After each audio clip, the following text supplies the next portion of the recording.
I love to quote a very good friend and actually founder of Waze, Uri Levin. He's saying, and he's Israeli, and he was always saying, don't fall in love with the solution, fall in love with the problem. And that's beautiful because I think it requires a lot of guts and bravery to say, okay, I'm going to change the world. How are we going to change it like that, right? But let's define currently the problem.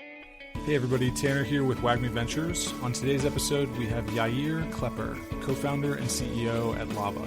For anyone who's new, this is the WAGMI Ventures podcast where we do snapshots with interesting builders, founders, and investors from across Web3. Check out wagmiventures.io to learn more about the syndicate behind the podcast. But for now, let's get into it with Yair at Lava.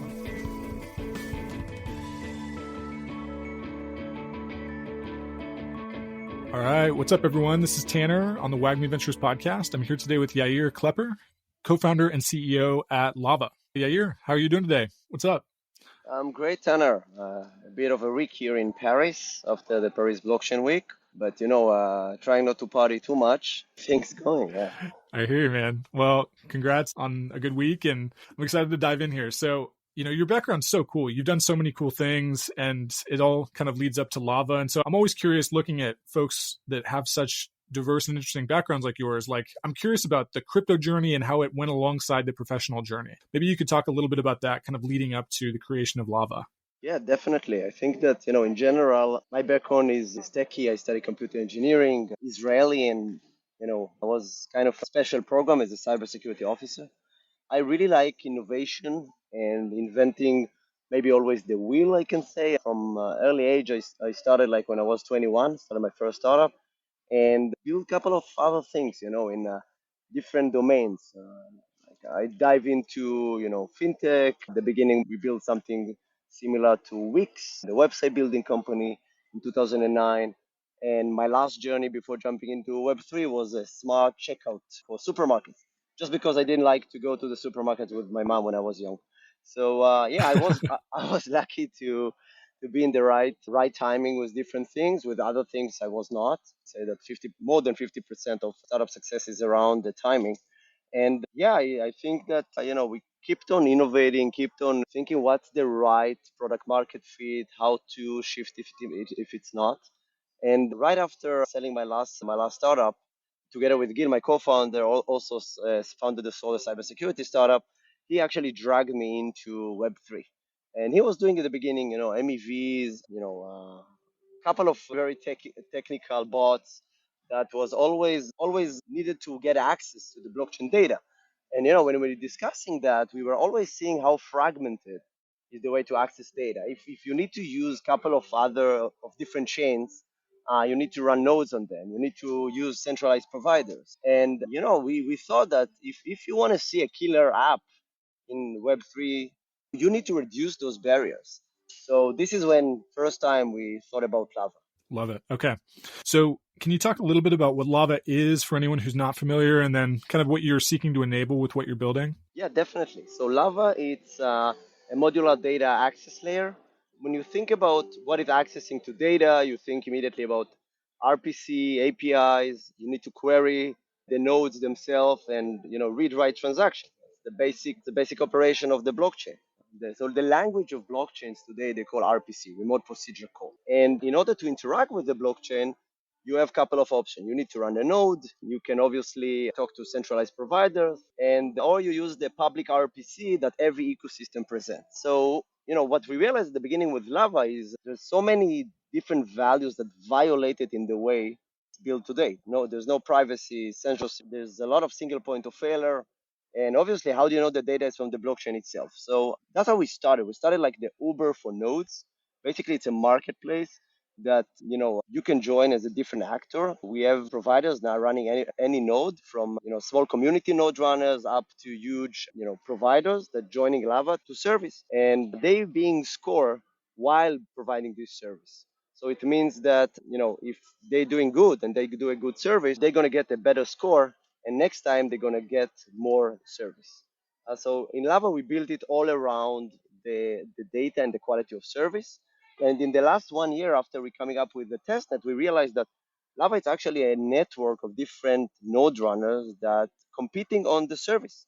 So we allow them to excel, and they receive rewards based on the service.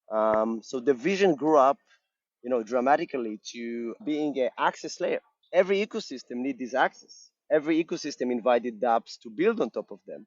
But immediately when they're inviting them, they're providing them a unresilient and unscalable public RPC. So after we got approached from different ecosystems, we decided to build that concept that we call IP RPC, incentivized public RPC. So cool. Okay, awesome.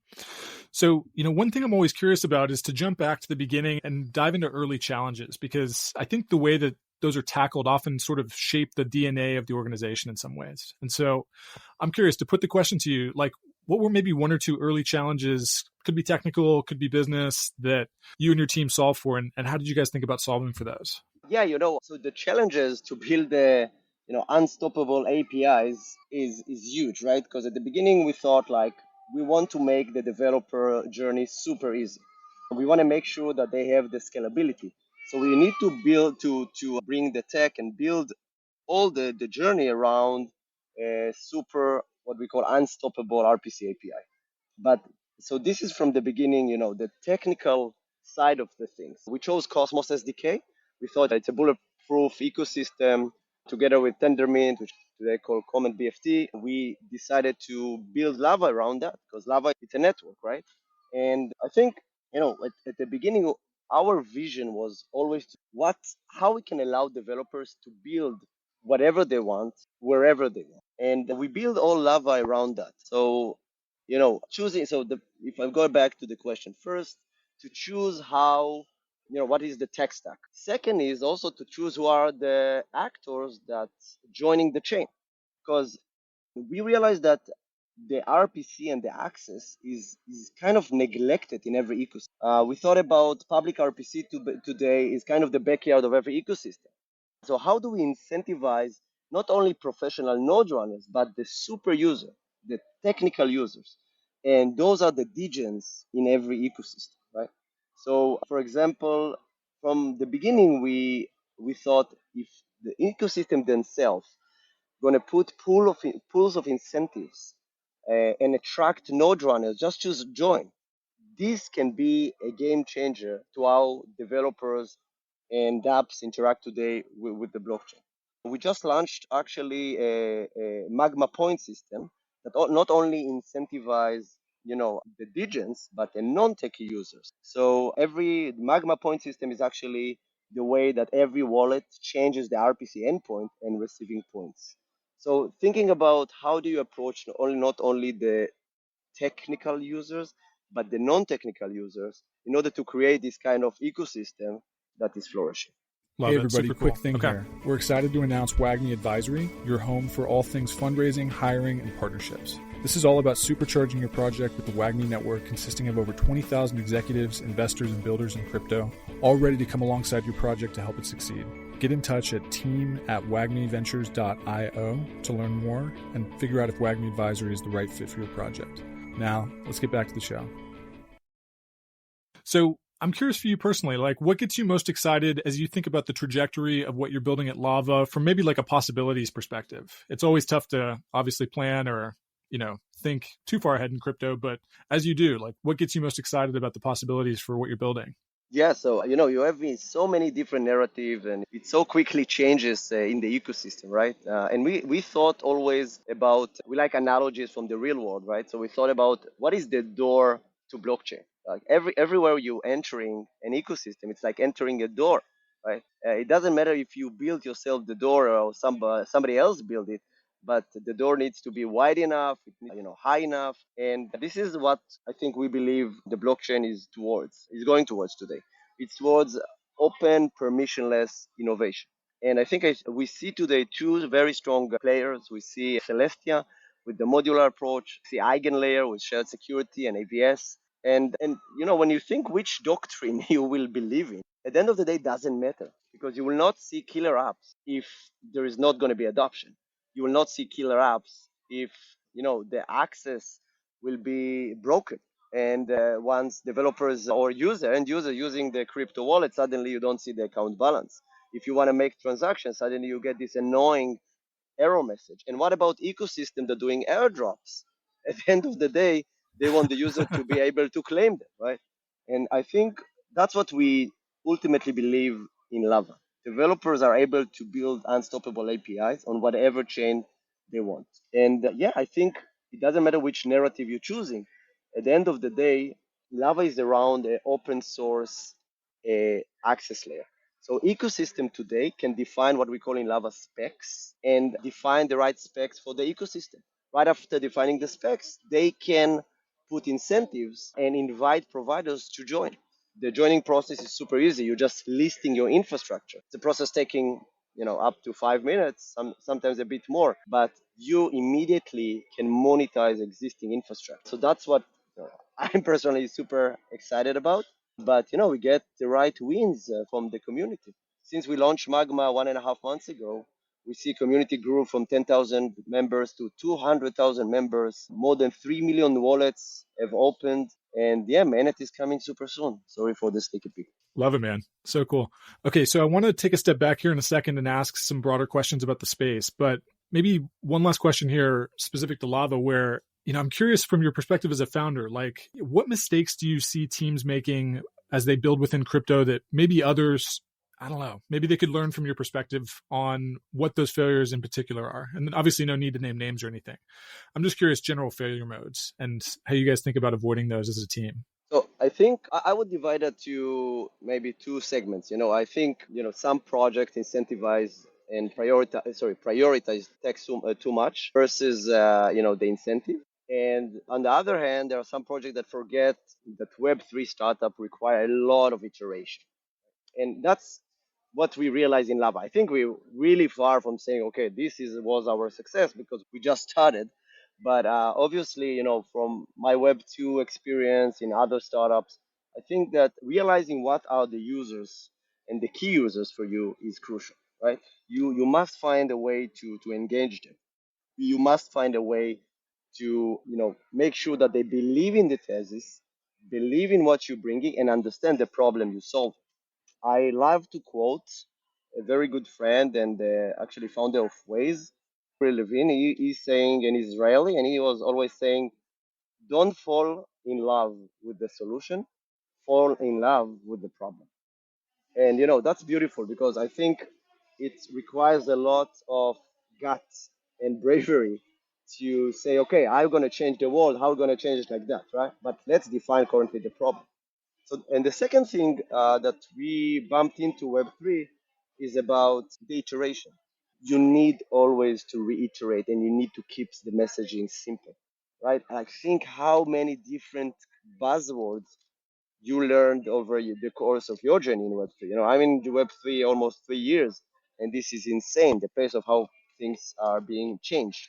So, when we started as RPC, we said, okay, this is super unsexy. Like, who's talking about RPC?